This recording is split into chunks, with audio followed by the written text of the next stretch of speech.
अस्सलाम वालेकुम, मैं हूं अरीना फ़ारूक शेख। इस्लामाबाद पाकिस्तान दुनिया के 8 बिलियन लोगों की उम्मीदों का मरकज़ बना हुआ है। कल रात जब से ईरानी डेलीगेशन यहां पर लैंड किया और आज सुबह जब यूएस डेलीगेशन नूर खान एयरबेस पर लैंड हुआ, उसके बाद से लेकर अब तक बड़ी गहमा गहमी है, हलचल है, लेकिन बड़ी ज़िम्मेदारी और एहतियात के साथ सारी जो मुज़ाकरात का अमल है उसको कंडक्ट किया जा रहा है। इस सिलसिले में रिपोर्टिंग में बड़ी मोहतात हो रही है और हम देख रहे हैं कि प्रोसेस बैकग्राउंड में चल रहा है।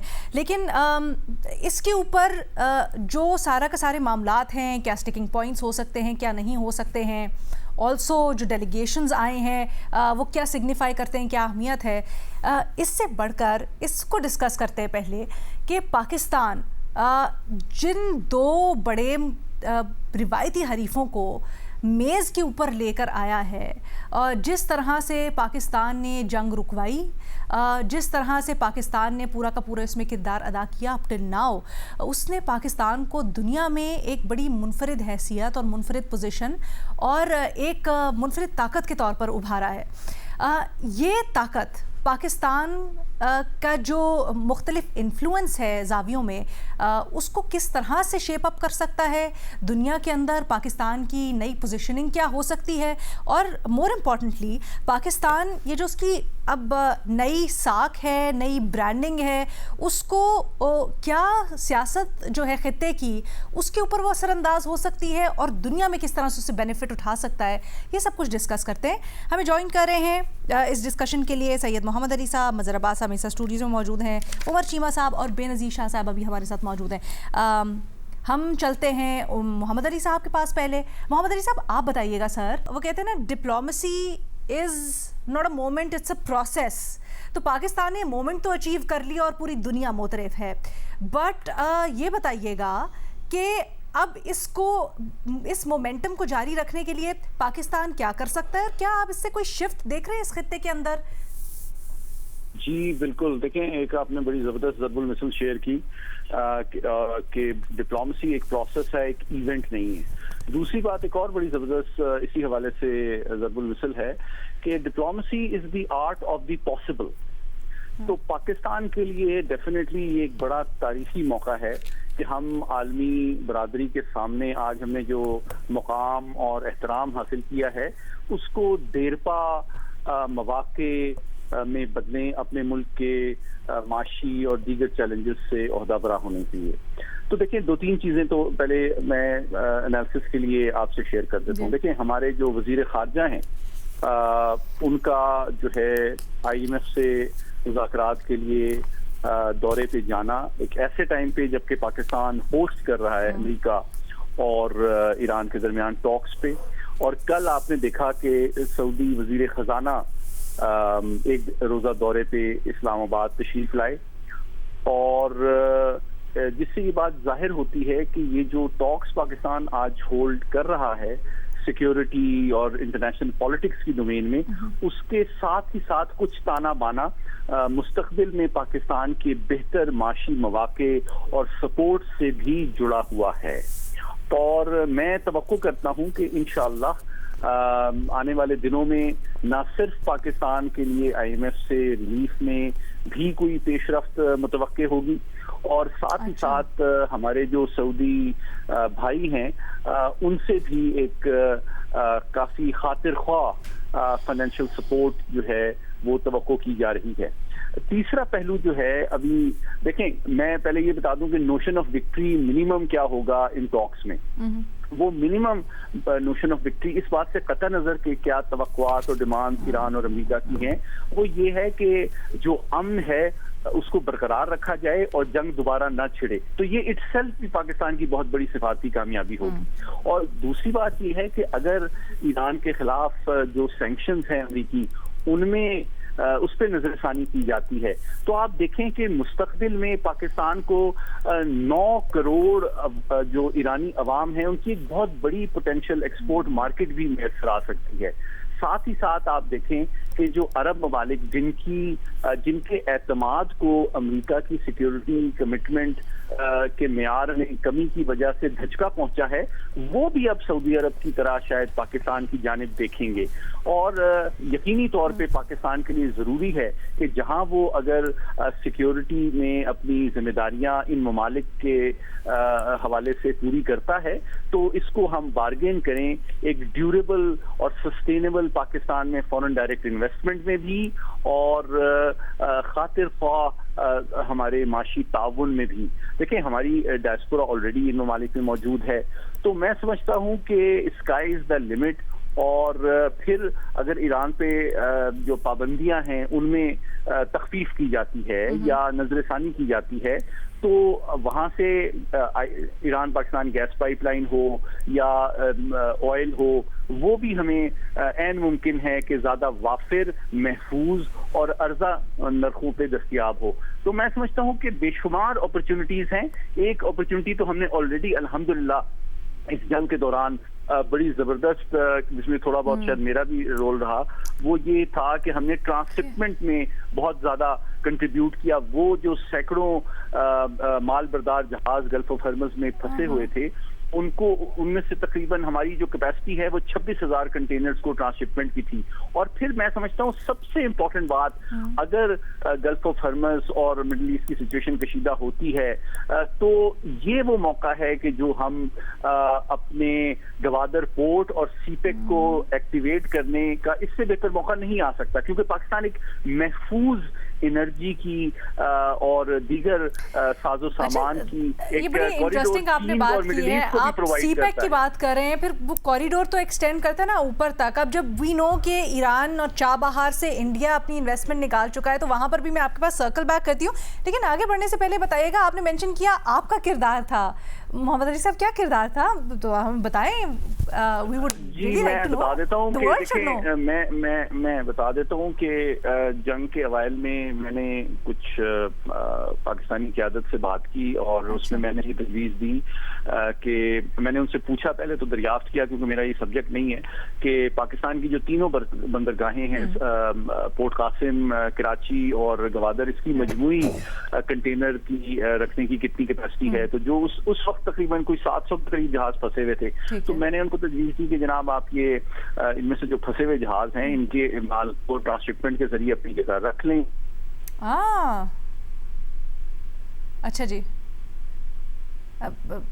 मोहम्मद अली साहब न सिर्फ खुद बड़े हम्बल हैं बल्कि उनका फ़ोन भी बड़ा ग्राउंडेड है, कनेक्शन मुनक़ता हो गया दरमियान में जब वो अपनी अचीवमेंट बता रहे थे। तो बट विल मोहम्मद अली साहब आप सुन पा रहे हैं? जी जी मुझे तो आवाज़ आ रही है। आप अच्छा, शायद सर आप खामोश हो गए थे। बिल्कुल बिल्कुल, हमने कहा शायद आप मजीद इलैबोरेट करेंगे, हमें लगा शायद राब्ता मुनक़ता हो गया है। नहीं मैं बस ये गुजारिश कर रहा था कि मैंने थोड़ी सी मालूमात ली पाकिस्तान की बहरिया की तजवीज़ दी और फिर उन्होंने तजवीज़ आपकी मानी। और उसके ऊपर उन्होंने फौरी तौर पे अमल किया, उन्होंने असेसमेंट करके मुझे बताया। फिर मैंने उनको कहा कि जनाब फिर ये मिनिस्ट्री ऑफ जो पोर्ट एंड शिपिंग है उसके जरिए से इस पे फौरी अमल दरामद किया गया। इसके जरिए से हमने अपनी देखें इसको एक अपॉर्चुनिटी में कन्वर्ट किया। फिर मैंने दूसरी ऑप्शन ये दी कि देखें जो साजो सामान समुद्री रास्ते से चीन जाता है, मैं आपको ये फैक्ट बता रहा हूँ। इंटरेस्टिंग मोहम्मद अली साहब कि किस तरह से मुख्तलिफ डोमेन्स के अंदर हम पाकिस्तान अपनी ना सिर्फ एक्सपर्टीज, अपनी डिप्लोमेसी, अपनी एक्यूमेंट का फ़ायदा उठा बल्कि अपनी जो लोकेशन है उसका फ़ायदा उठाते भी फैसिलिटेट कर सकता है। That's very very interesting. मज़ीद भी इसके ऊपर हमने आपसे बात करनी है, चाबहार वाला पॉइंट आई स्टिल रिमेंबर। लेकिन उमर चीमा साहब पहले आपके पास आना चाहती हूँ मैं। सर आप बताएं ये इस वक्त जो पाकिस्तान का इन्फ्लुएंस और पाकिस्तान की जो पोजीशन बन रही है, आप इसको दुनिया में किस तरह से यूटिलाइज होता हुआ देखते हैं या कन्वर्ट होता हुआ देखते हैं आने वाले दिनों में? क्या आप समझते हैं कि खित्ते की सियासत में एक डिफाइनिंग मोमेंट होगा और ख़ासकर पाकिस्तान के तनाजुर में? देखें पाकिस्तान इस टाइम जिस पोजीशन पे खड़ा है, मेरे ख्याल है कि इसके पास अपॉर्चुनिटीज बहुत ज़्यादा हैं। वो कहते हैं ना कि talent is universal, opportunities are not. अब ये है कि ये इंडिविजुअल्स के हवाले से बात होती है, लेकिन अगर हम इसको एक मुमालिक के तनाजुर में देखें तो हो सकता है कि कोई और कंट्रीज भी ऐसे हों कि जिनमें ये पोटेंशियल हो लेकिन अपॉर्चुनिटी पाकिस्तान को आई है, उसमें टैलेंट भी था इस अपॉर्चुनिटी को सीज करने का, और मुझे ये लगता है कि इसको वो आगे भी जितना हम अपनी फेवर में एक इसको एक्सप्लॉइट कर सकते हैं, अपना एक रोल, अपना एक क्लाउड जितना बढ़ा सकते हैं वो बढ़ाएंगे। लेकिन मैं अलीना उससे पहले जिस एक जो अभी कुछ चीजें चल रही हैं ना, मैं उसके हवाले से बात करना चाहूंगा कि अब ये देखें, ये जो अपॉर्चुनिटी है, जिस तरह आप बात कर रही थी ना कि डिप्लोमेसी के हवाले से, ये इसके पीछे ऑलरेडी एक प्रोसेस चल रहा था।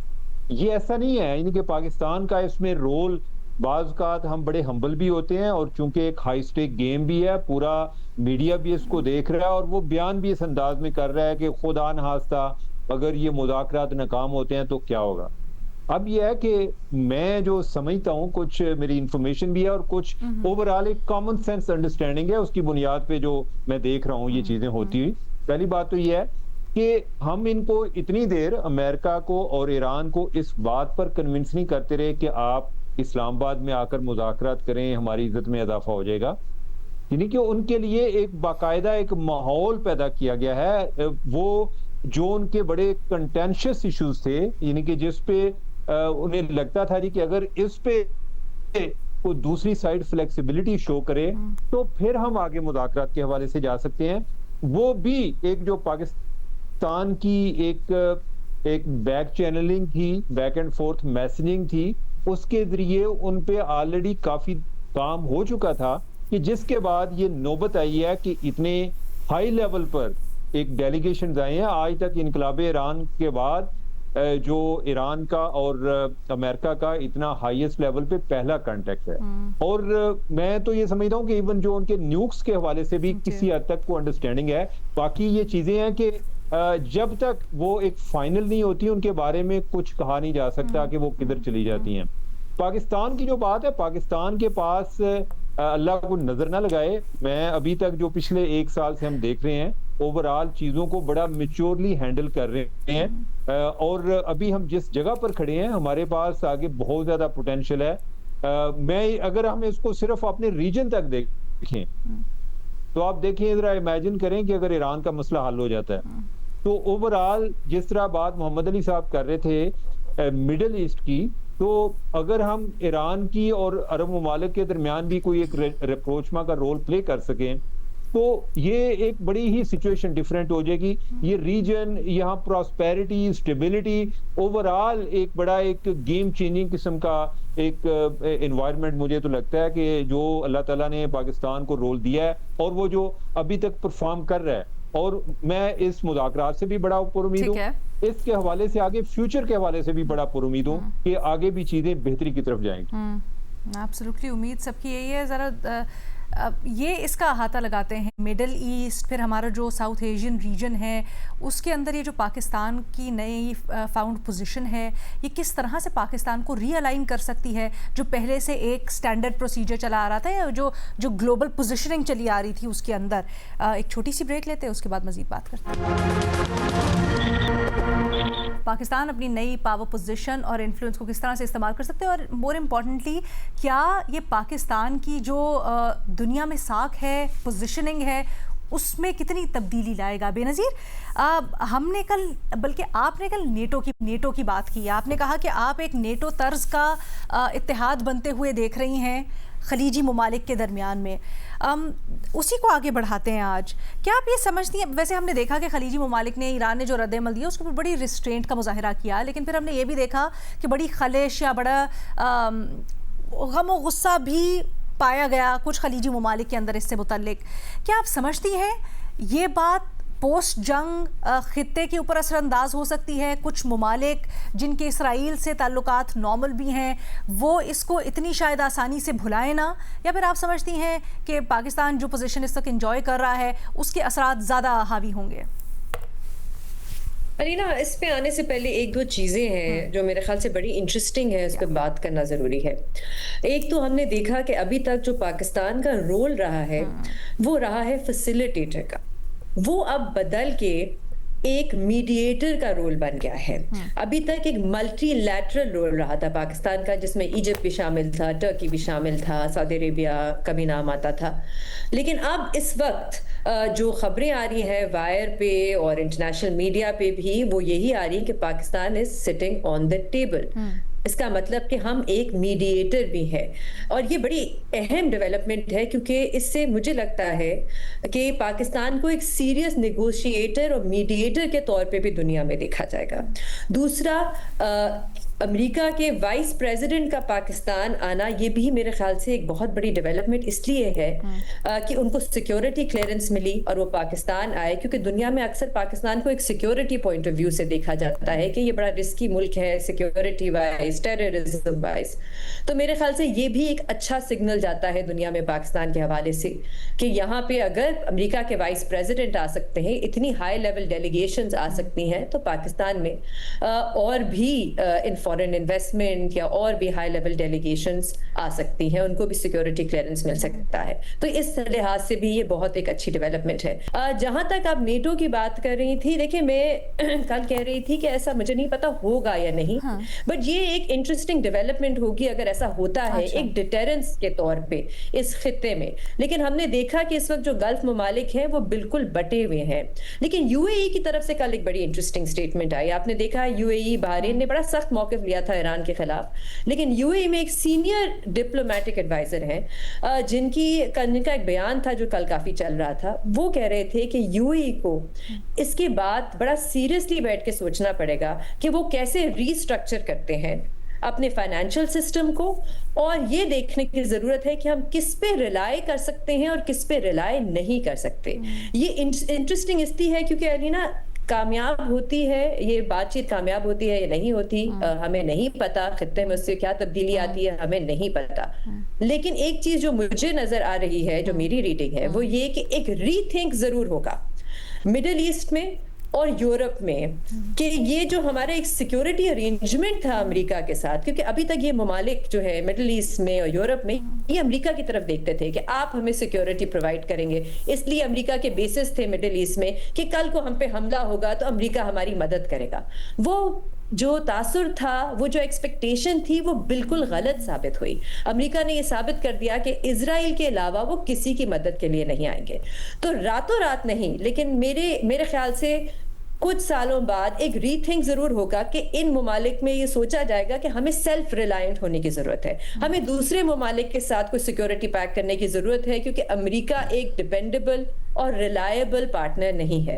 एक और मैं बात करना चाहूंगी अलीना, जो नेगोशिएशंस के हवाले से जो मुझे बड़ी इंटरेस्टिंग लगी, क्योंकि मैं आज समझने की कोशिश कर रही थी कि दोनों तरफ से टॉप प्रायोरिटी एजेंडा क्या होगा ईरान के लिए, क्योंकि जाहिर सी बात है बहुत ज्यादा पॉइंट्स हैं, 15 उनके हैं, 10 उनके हैं।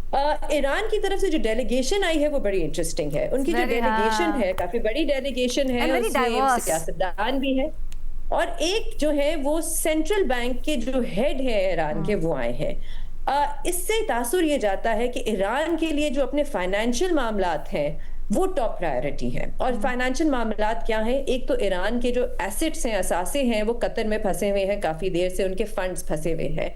दूसरा, उनके लिए जो स्ट्रेट ऑफ हॉर्मुज है वहां पे वो बात करते हैं कि हमने टोल लगाना है, फीस लगानी है, उसका हमें कंट्रोल चाहिए है। तो ये एक बड़ा अहम इशू हो सकता है उनके लिए। तो उनके लिए फाइनेंशियल मामलात जो है वो बहुत मेरे ख्याल से इस वक्त इंपॉर्टेंट होंगे। अमेरिका की तरफ से क्या टॉप प्रायोरिटी एजेंडा होगा, वो एक तरह से हमें डोनाल्ड ट्रंप ने बता दिया है जब उन्होंने एक इंटरव्यू दिया जिसमें उनसे पूछा गया कि अच्छी डील क्या होगी आपके लिए, तो उन्होंने कहा कि नो न्यूक्लियर वेपन्स। 99% डील का हिस्सा ये है कि नो न्यूक्लियर वेपन्स, जो एक तरह से तो हमें पता है पॉइंट्स आपने बेनजीर उठाए, बट आई थिंक हम इसके ऊपर बेहतर कमेंट कर सकेंगे जब हमारे सामने कुछ होगा। ऐसा कितना गार्डेड है सब कुछ, हाँ इसके इतना गार्डेड है सब कुछ कि हम अभी खुद भी एहतियात कर रहे हैं मजीद बात करने से पहले। बट आपने ये जो बात उठाई ना सिक्योरिटी लेंस वाली, कि पाकिस्तान जो खलीजी ममालिक है खासकर उनकी सिक्योरिटी कमिटमेंट्स हैं अमेरिका के साथ, ऐसे में किस तरह होगा। हमने सऊदी अरब को देखा, उसने पाकिस्तान से एक डिफेंस मुआहिदा किया।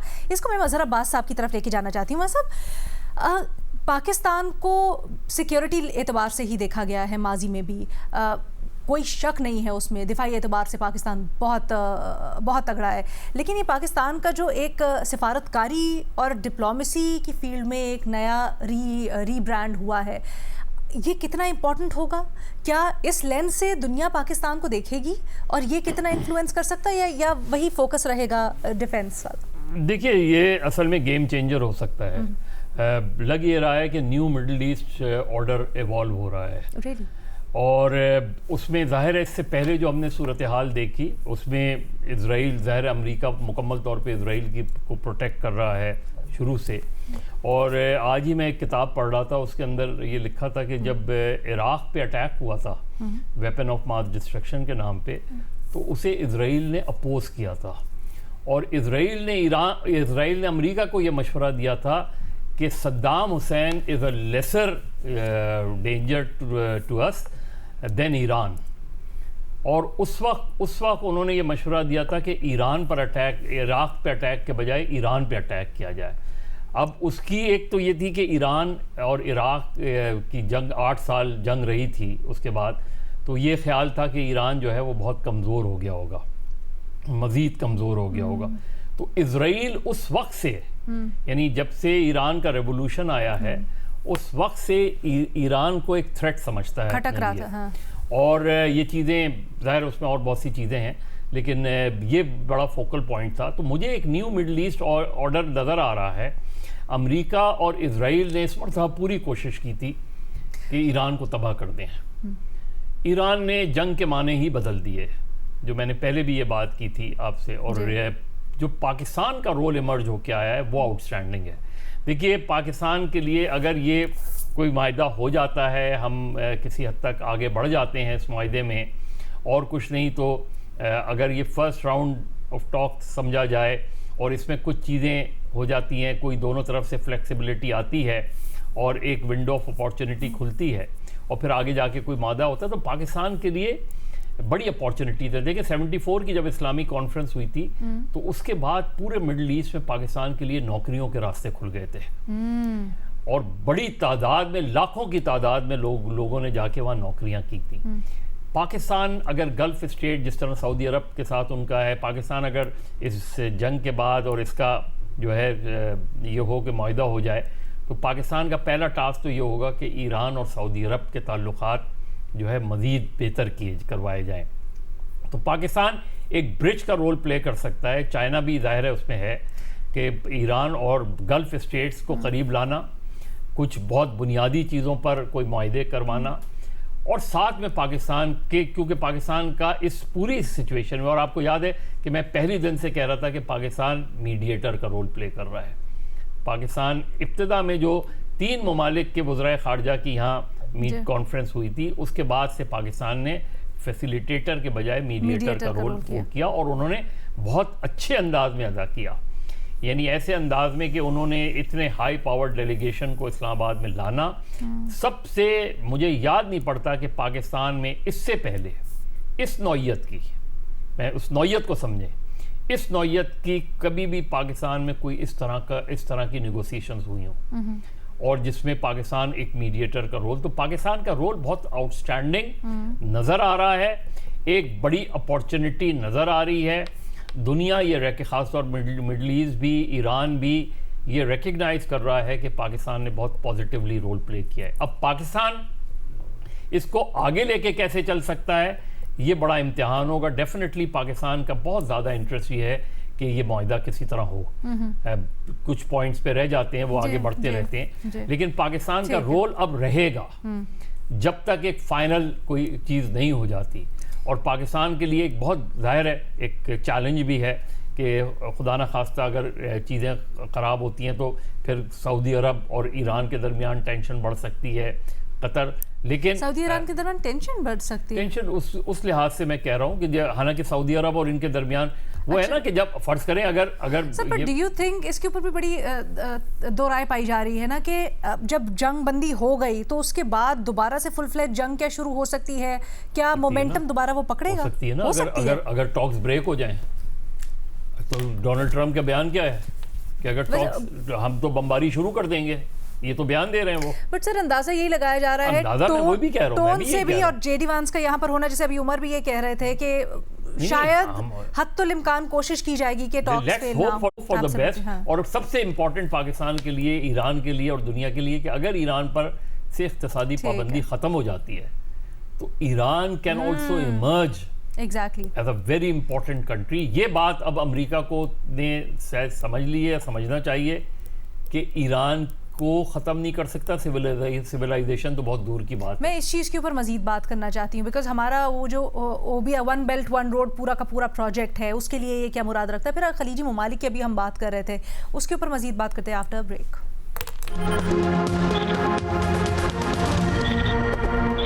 वेलकम बैक जी। हम बात कर रहे हैं कि ख़ित्ते की अब सूरत हाल क्या हो सकती है, जो डेवलपमेंट्स हुई हैं सारी की सारी इसके बाद। उमर शीबा साहब ये कहिएगा, ये जो मिडल ईस्ट और नॉर्थ अफ्रीकन रीजन है, क्या इसमें ताल्लुकात की कोई शिफ्टिंग भी आप देख रहे हैं? क्योंकि हमने देखा इस जंग के दौरान, जैसे अभी मैं बेनज़ीर से भी पूछ रही थी, खलीजी ममालिक ने बड़ा रिस्ट्रेंट तो शो किया, तहम्मुल का मुजाहरा भी शो किया, लेकिन कुछ खलिश भी है काफ़ी खलीजी ममालिक के अंदर। फिर इनमें से कुछ खलीजी ममालिक हैं जिनका हमें पता है कि वो अब्राहम अकॉर्ड्स में भी शामिल हैं, यानी उनके ताल्लुकात इसराइल के साथ नॉर्मल हैं।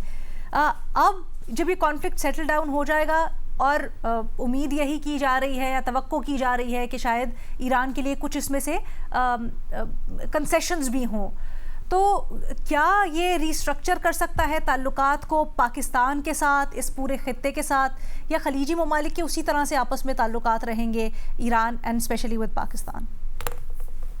अलीना, पहली बात मैं ये समझता हूँ कि अगर ये मुज़ाकरात कामयाब होते हैं तो इसका ये मतलब है कि ईरान से पाबंदियां हटाई जाएंगी, यानी कि पाबंदियों से कम पर बात नहीं होगी, यानी कि वो तो एक फिर आर्जी जंगबंदी होती है जी कि 1 माह और 1.5 माह और ईरान से तो ईरान भी नहीं पूरा करेगा।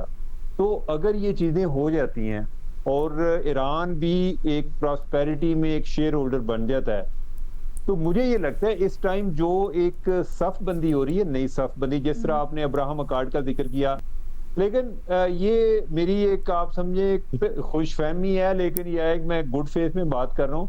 मुझे लगता है कि अगर ईरान के मामला ठीक हो जाते हैं तो उसके बाद पाकिस्तान ये काम करेगा कि सऊदी अरब के साथ पहली पोजीशन पे, सऊदी अरब और ईरान के दरमियान जो गलत फहमियाँ हैं उनको दूर करने की कोशिश करेगा, तो बजाय इसके कि ये आपस में दोबारा से एक कन्फ्रंटेशनल मोड में आए, ये आपस में इनको जो है ना ये एक अलायंस की शक्ल इख्तियार कर देंगे या ये स्टेट बनने की प्रॉस्पेरिटी में शेयर होल्डर और लेकिन यह है कि अगर यूएस का अपना एक आता था तो फिर फ्यूचर में यही होगा कि जिस तरह बाकी अरब मालिक जो हैं उनको यही एक टेंशन रहती थी ईरान की वजह से, अब ऐन मुमकिन है कि वो यूएई की वजह से कोई प्रॉब्लम आए। लेकिन ओवरऑल मैं तो फ्रेंकली मैं बहुत ज्यादा यानी कि इस हमारा जो सारा एक अजम्पशन है वो इसी बुनियाद पे चल रही है कि अगर ये कामयाब होता है तो मेरा ख्याल है कि बहुत सारी चीजें बदलेंगी और पॉजिटिवली बदलेंगी, पूरे हिते में इंशाल्लाह बेहतरी की सूरत जो है वो अभी तो एक पूरा एक फील गुड फैक्टर जो है वो ही हमारे ख्यालात पर भी हावी है और उस बुनियाद पे लग रहा है कि इंशाल्लाह को बेहतरी की सूरत निकलेगी। अच्छा, मैं मिडिल पावर्स के ऊपर बात करना चाह रही थी, बेनज़ीर उससे पहले कुछ ऐड करना चाह रही हैं? अलीना, मैं कह रही थी इस जंग से पहले भी हम देख रहे थे कि ईरान के साथ ये जो बाकी गल्फ ममालिक हैं अपने ताल्लुकात बेहतर करने की कोशिश कर रहे थे। एक किस्म की रीअलाइनमेंट उससे पहले भी हो रही थी। सऊदी अरेबिया का देख लें आप, ईरान से उन्होंने बातचीत शुरू की। एक अंडरस्टैंडिंग थी कि अगर इस खित्ते में हम स्टेबिलिटी चाहते हैं, जैसे मैंने पहले भी कहा कि ये जो गल्फ ममालिक हैं इनके लिए स्टेबिलिटी एक ब्रांड इमेज है, इनकी पूरी मईशत इस पे चलती है, तो हमें ईरान के साथ जो है वो ताल्लुकात बेहतर करने पड़ेंगे। जो एक बहुत मेरे ख्याल से एक अहम डेवलपमेंट हुई थी वो ये कि देखिए सऊदी अरेबिया में एक बहुत बड़ा हमला हुआ, जिसके बाद लग रहा था कि ये पूरा जंगबंदी का जो मामला है, बातचीत जो है वो खत्म हो जाएगी। लेकिन उसके दूसरे दिन सऊदी अरेबिया के जो फॉरेन मिनिस्टर हैं और ईरान के फॉरेन मिनिस्टर हैं उनके बीच में बातचीत हुई। तो कुछ गल्फ ममालिक में हम देख रहे हैं बार बार रिस्ट्रेंट दिखा के इस मामले को डी एस्केलेट करने की कोशिश की जा रही है। मेरे ख्याल से यूएई का भी हमें देखना पड़ेगा कि वो किस तरफ जाते हैं, क्योंकि जैसे आपने बताया वो इब्राहिम अकॉर्ड का हिस्सा है। उनके सबसे ज्यादा सख्त बयान आए थे ईरान के हवाले से, वो भारत के भी बहुत करीब हैं। तो देखना पड़ेगा कि इसके बाद क्या वो इजराइल के और करीब हो जाते हैं सिक्योरिटी पॉइंट ऑफ व्यू से, या फिर वो ईरान के साथ ताल्लुकात बेहतर करने की कोशिश करते हैं। अच्छा मज़हर अब्बास साहब, जो ट्रंप का दौरा चीन आ रहा है अगले माह, अब तो कुछ ही दिन रह गए, उसको इस सारे माहौल में आप कितना सिग्निफिकेंट समझते हैं, और ख़ासकर पाकिस्तान चीन भारत का इस खित्ते में थोड़ा तन्हा रह जाना हर तरफ से, और फिर पाकिस्तान की उभरती हुई हैसियत, ये खित्ते में किस तरह से बहुत वो बड़ा मेजर होगा, मेजर डेवलपमेंट होगी। जाहिर है उसके हम सिर्फ अपने तक कन्फाइंड नहीं रखें, उसका तो बहुत बड़ा एजेंडा होगा। लेकिन वो खित्ते को चेंज करता है ना पूरी, लेकिन डेफिनेटली देखें, चाइना ने 1-1.5 साल पहले जब कोई सोच नहीं सकता था तो सऊदी अरब और ईरान को करीब लाया, उसमें चाइना का बड़ा इंपॉर्टेंट रोल था। फिर जाहिर है CPEC के हवाले से, फिर पाकिस्तान का जो रोल इमर्ज होके आया उसमें चाइना का बहुत बड़ा हाथ है। फिर इस पूरे कॉन्फ्लिक्ट के अंदर भी पीछे से चाइना ने जिस तरीके से चीज़ों को, इवन ईरान को जिस तरीके से बहुत से मामलात में फैसिलिटेट किया, वो भी हमें नज़र आता है। तो जाहिर है चाइना एक बड़ी पावर इमर्ज होके आया है, उसमें जाहिर है वो हमेशा से एक सुपर पावर तो रहा, लेकिन उसने आम तौर पे उसका रोल बहुत ज़्यादा हमेशा से बैकग्राउंड में रह के ये इस मर्तबा और पिछले चंद माह में 1-1.5 साल में हमें बहुत ज़्यादा प्रोएक्टिव चाइना का रोल भी नज़र आया। गो के मंजर आम पे उस तरीके से हम शायद नहीं कह सकते, लेकिन मुझे लगता है कि ये जो मुलाकात होगी, अगर पहले तो होपफुली ये मुज़ाकरात जो हैं ये कामयाब हो जाएं किसी हद तक, और उसके पस मंज़र में जब चाइना, और चाइना याद रखें कि चाइना अफगानिस्तान में भी रोल प्ले कर रहा है, यानी चाइना पाकिस्तान और अफगानिस्तान के दरमियान भी एक तरीके से एक रोल प्ले कर रहा है। तो चाइना का रोल बढ़ेगा, और चाइना का रोल ऑलरेडी बढ़ गया है और अमेरिका को ये पता है उसमें। अब उसमें इंडिया, जिस तरह आपने कहा कि इंडिया एक आइसोलेशन में नज़र आता है इंडिया में, लेकिन होपफुली जब दुनिया अमन की तरफ जाएगी सारी चीज़ों में, तो ऐन मुमकिन है कि डोनाल्ड ट्रंप पाकिस्तान इंडिया के ताल्लुकात भी बेहतर बनाने के लिए अपना रोल प्ले करें उस चीज़ में। ये चीज़ें भी हमें नज़रअंदाज नहीं करनी चाहिए, इसलिए कि बहरहाल पाकिस्तान ने अपने आप को इस्टेब्लिश कर लिया कि पाकिस्तान पीस का ख्वाह है, अमन का ख्वाह है, वो दुनिया में किसी जगह भी उसका रोल बने। जाहिर है ये क्योंकि बहुत ज़्यादा जो है ईरान हमारा पड़ोसी है, और गल्फ़ स्टेट्स की जो सूरत हाल थी, गल्फ़ स्टेट्स के हमेशा से हमारे साथ ताल्लुकात अच्छे हैं। तो पाकिस्तान का जो एक वक्त में हम देख रहे थे कि शायद टर्की का रोल बहुत ज़्यादा वो हुआ, अब पाकिस्तान का रोल एक प्रोमिनेंट रोल बनकर सामने आया। पाकिस्तान का गल्फ़ स्टेट में आइंदा भी रोल बढ़ेगा। इस पस मंज़र में जो डोनाल्ड ट्रंप का दौरा चाइना है वो बहुत इम्पोर्टेंट होगा, और मेरा ख्याल है इस खित्ते के लिए भी, उस दौरे की कामयाबी के लिए भी हमें अपना रोल कहीं ना कहीं प्ले करना पड़ेगा। जाहिर है इतने बड़े उसमें नहीं, लेकिन चूंकि चाइना ने ग्लोबली देखा है सिचुएशन को, उसमें ये सारी चीज़ें आप उसमें देखें। ये इस वक्त, जिस तरह मैंने कहा कि इस वक्त जो कुछ इस्लामाबाद में हो रहा है, हमारी पूरी उम्मीद ये है कि वो कहीं ना कहीं से कोई ना कोई ब्रेक थ्रू ज़रूर होगा।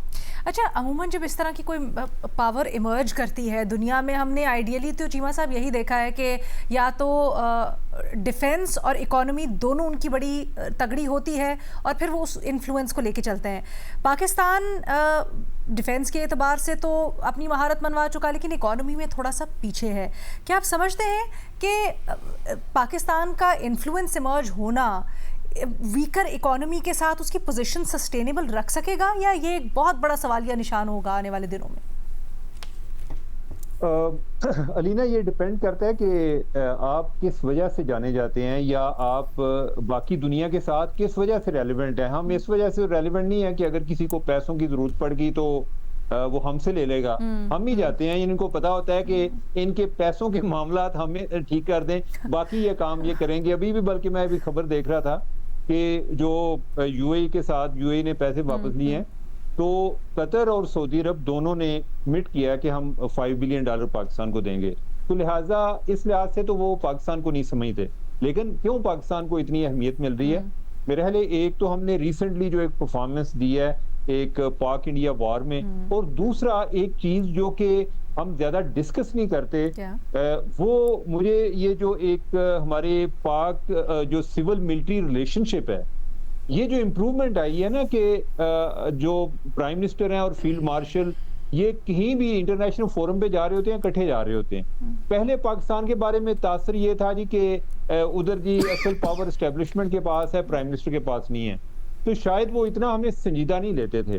तो एक अगर हम इसको जंग को पस मंजर में रखें और फिर ये जो एक सिविल मिलिट्री रिलेशनशिप में एक बेहतरी आई है, इसने दुनिया को मजबूर किया कि वो हमें ज्यादा संजीदा लें।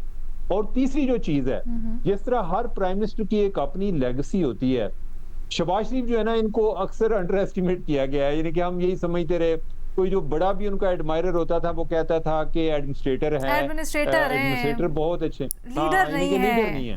हाँ, लेकिन ये है कि एक चीज जो साबित हुई है वो ये है, ये तो अभी मुज़ाकरात हो रहे हैं, इवन आप मुज़ाकरात से पहले भी देखें, इंटरनेशनल फोरम्स पे देखें, तो शहबाज शरीफ जो है ना, उन्होंने जो उनकी एक लेगेसी है, जिस तरह जो नवाज शरीफ है ना, उनका जिक्र आता है ना कि इंफ्रास्ट्रक्चर के हवाले से, कि मोटरवे के हवाले से, मेट्रो, ये वो इस तरह की चीजें।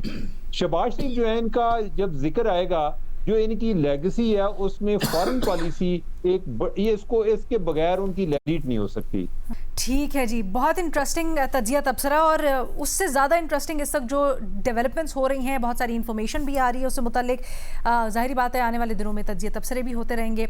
बट इस्लामाबाद के अंदर इस वक्त दुनिया से कहा जा रहा है कि जर्नलिस्ट आए हैं और उनको फैसिलिटेट करने के लिए इंतजामात भी किए गए हैं। ऐसा ही जो मीडिया फैसिलिटेशन सेंटर बनाया गया है, हमारे नुमाइंदे एजाज़ सैयद साहब वहाँ पर मौजूद हैं, ज़रा देखते हैं वहाँ पर क्या क्या फैसिलिटीज़ दी गई हैं।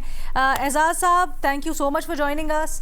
बताइएगा, बल्कि दिखाइएगा हमें ज़रा कि मीडिया फैसिलिटेशन सेंटर में क्या सहूलियात हैं जो दुनिया भर से यहाँ पर सहाफ़ी आए हैं उनके लिए। अरेना, इस वक्त कन्वेंशन सेंटर में एक मीडिया फैसिलिटेशन सेंटर बनाया गया है इंटरनेशनल मीडिया के लिए और लोकल मीडिया के लिए। ये आप देख सकते हैं, ये मेन पोडियम है जहां पर अगर कोई होनी हुई तो मुमकिन तौर पर यहाँ पर होगी। इस्लामाबाद टॉक्स हैशटैग यहाँ पर लगाया गया है। ये जो साइड पे आप देख रहे हैं मेरे लेफ्ट साइड पे, ये ईरानी मीडिया के लिए ये जगह मुख्तस की गई है, और मेरे बिल्कुल राइट साइड पे ईरानी मीडिया के बिल्कुल आमने सामने अमेरिकन मीडिया के लिए जगह मुख्तस की गई है कि यहाँ पर बैठे, आमने सामने रखा गया है। अगर पीछे देखें तो ये एक पोडियम बनाया गया है जहाँ पर जो इंटरनेशनल मीडिया है उसको, और स्टेट मीडिया है उसको फैसिलिटी दी गई है कि यहाँ पर से वो अपने प्रोग्राम कर सके। और इसके पीछे भी मीडिया के लिए जगह बनाई गई है कि अगर किसी ने लाइव करना है या कोई प्रोग्राम करना है तो वो कर सकता है।